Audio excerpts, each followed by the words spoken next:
What's going on, guys, and welcome to the next episode of my Spurs career mode. And we start off this episode with a game against QPR at Loftus Road.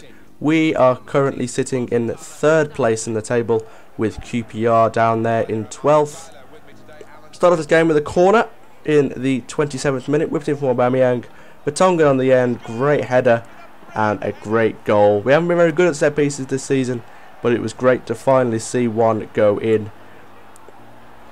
Great header from Vertonghen, beautiful ball in from Aubameyang. Defenders should do better, and it's a great start for us at Loftus Road because QPR did beat us at White Hart Lane 3-0. It was a very poor performance from me, and I was looking for some revenge. And it started off brilliantly, and I went on to play some brilliant football. So let's see if we can actually score some more goals and take back 3 points to White Hart Lane. Jan Vertonghen's first goal in the league. Hoping to see more before the end of the season. And then we move on straight here. We get a free kick in about the 39th minute. Great shot from Eriksson, puts it into the back of the net, and it's a great finish from him. Played some really good football, and I got a brilliant free kick there from Eriksson. Loving that guy. He's been absolutely amazing for me this season. Scored some good free kicks and has been just a constant threat. His stats don't prove it as much as they should, but he has been an absolutely amazing player for me. In fact, he's been my player of the season so far. But hopefully maybe someone can change my mind about that. And that is actually how the game went on to finish. Great goal from Eriksson there. Very happy. And we did finish the game with a 2-0 win. Great game. Moving straight to the game here against West Ham at White Hart Lane. West Ham are currently sitting in 15th, I think it was at this point. But we went on here, Eriksson making a run. He runs through, great shot, great goal. And 41 minutes in, we have a 1-0 lead. Hopefully we can move on and score some more goals. As you see, it's a great run, great shot, near post OP. Adrian has absolutely no chance. And we have a crucial 1-goal lead going into the later stages of the game. Not long after this, we managed to burst through again with Eriksson dispossessing O'Brien, running through, and how Eriksson scored this I have no idea, giving us a 2-goal lead before half time. My voice sounds a bit funny, guys. I have a bit of a sore throat at the moment, so I'm trying to just like power my way through this. Doesn't help the fact that I've recorded this once before and it actually failed, so I can't actually get it all back, and my throat's hurting. But great goal from Eriksson, 2-0, and it is good news all round for us. Going into the second half, 68 minutes in, we actually concede here to Kevin Nolan. Great ball from Noble, and Nolan puts it away. Kevin Nolan, absolutely great player, absolutely love him. Noble, always getting those guys confused. Matty Jarvis there, I think that was now as O'Brien, sorry. But it's a great goal from Nolan. Great pass inwards, and he gets the return. First time shot into the bottom corner. Friedel shouldn't have come out for it. I didn't ask him to, but he did anyway. Bit disappointed in him for that, but who minds, to be honest, because we're not going to concede another. You know, we're going to defend really well, aren't we? But then, unfortunately, I actually eat my words. Great cross from Cresswell, and great header from Sacco. Right into the top corner. Keeper has no chance. And it is a very poor goal to concede. Marcelo with poor defending. 84 minutes in, and we are now level pains 2 apiece. Are we going to be able to get the winning goal, or are we going to concede a third to take home no points and actually lose the game? I mean, it's a great finish there. Top corner, Friedel has absolutely no chance. But then, Chadley's running down the wing, 90th minute, he cuts inside, Downing goes to slide tackle, gives away a penalty, and I have a chance to make it 3-2 before the game is finished to give myself 3 points. But can I put it away? I mean, it is a definite penalty. Downing slides in and takes out Chadley. Who is going to step up to take the penalty? Well, it's none other than the goal scoring machine himself, Aubameyang. Can he score to give us 3 points against West Ham? All he has to do is tuck it away. Stepping up, he's going to blast it in the top corner. It's a 3-2 win for Tottenham Hotspur. Is it though? Will I concede again and make it 3-3? Great penalty from Aubameyang. And it's fantastic news for us. Fighting for the title. We need 3 points every game against these sort of teams.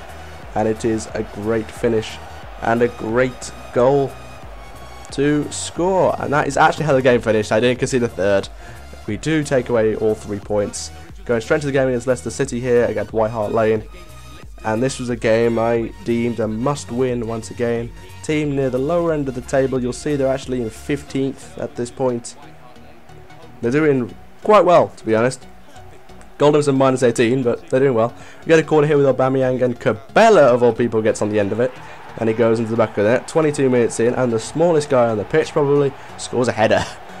It's a great goal from Cabella. Love using him. He's definitely someone I always try and pick up because he's skillful, he's quick, he's agile, and he can create goals like that, apparently. I've never scored a header with him, but look at him there, looks like a midget compared to everyone else, and he still managed to put a header away and gets it into the, well, middle of the goal. And it's a great goal from him. And then not long after this, do a little tricky corner here. Ericsson to Chadley, gives a pass into Cabella, fake shot inside, and just slots it at near post. It is 2-0. Second half, 2-0 lead. Surely we'll get 3 points here against Leicester. But that is the cheeky corner tactic I use a lot. Just pass to the guy at the flag, pass it into someone who's near the edge of the box, and then fake shot inside, have a shot, and 9 times out of 10 you'll probably score. You'll definitely get it on target because you're right by the goal. If you don't, there's a terrible, terrible shot. Friedel there celebrating with the Tottenham fans who are ecstatic. And that is how the game finished. We managed to pick up 2-0 win thanks to 2 goals from Cabella. And now we move on to this game against Manchester United at Old Trafford. Man U are actually struggling in this career mode. They're actually down in 8th position, as you're going to see right here. But they are only 2 points off the top 5, and they get a penalty here. Thanks to a very clumsy challenge from Piszczek. Very, very poor decision making from myself. I did go in for a slide tackle. And who's going to step up? Well, it's none other than Radamel Falcao. Of course, I'm still in my first season, so Falcao is still on loan at Manchester United. Which isn't good news for me, because he's actually playing in this game. So he's going to be stepping up to take the penalty. But can he put it away? The Colombian striker had a bit of a miserable season this year with Man United. Planning to move to Chelsea. Can he give them a taste of what's to come? He steps up and just slots it in the back of the net. 16 minutes in at Old Trafford, and we are losing 1-0 to Manchester United. Great goal from Falcao. Great striker in this game. Absolutely love him. And what a penalty it is, to be honest. Top corner. Keeper went the wrong way. Moving on to the 33rd minute here. It's a great ball in from Carrick here. You'll see him just dink it into Falcao. Turns away from the keeper, then turns back and just slots it into the bottom corner. And that means I'm 2-0 down. Falcao 2 goals. I can't seem to defend, and I don't know what that sort of figure is for Falcao. It looks like he's grown a pair. But, you know, doesn't really matter what he looks like. He's still one of the best strikers in the world, regardless of what happens this season. And he still managed to prove to me that he's a clinical finisher. Look at this turn, and then on the turn he shoots, puts it in the bottom corner. Friedel, very disappointed the way he went for this. Should have been doing better, but Falcao has scored a second, meaning we now have to come back. Second half starts, Ericsson gets the ball, we're ultra attacking. Vertonghen of all people has run forward. You don't get defenders coming up all out attack, and then he just slots it in. Ultra attacking, you shouldn't get any defenders. On all out attack, you'll bring defenders forward. I was on ultra attacking, so in other words, I shouldn't have had a centre back coming forward, but Vertonghen chose to anyway, and I'm glad he did. Great dink ball over from Ericsson, and a lovely little finish from Vertonghen. It's a striker sort of finish. Nice little dink with his left foot. Thought that was a great tactic to use, and that gave me a lifeline heading into the final few minutes of the game. But could I conjure a comeback and actually come back and get a point?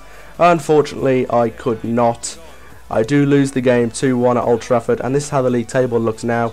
We're still top of the table, 3 points clear of Stoke, 6 points clear of Everton and Chelsea, and 7 points clear of Liverpool.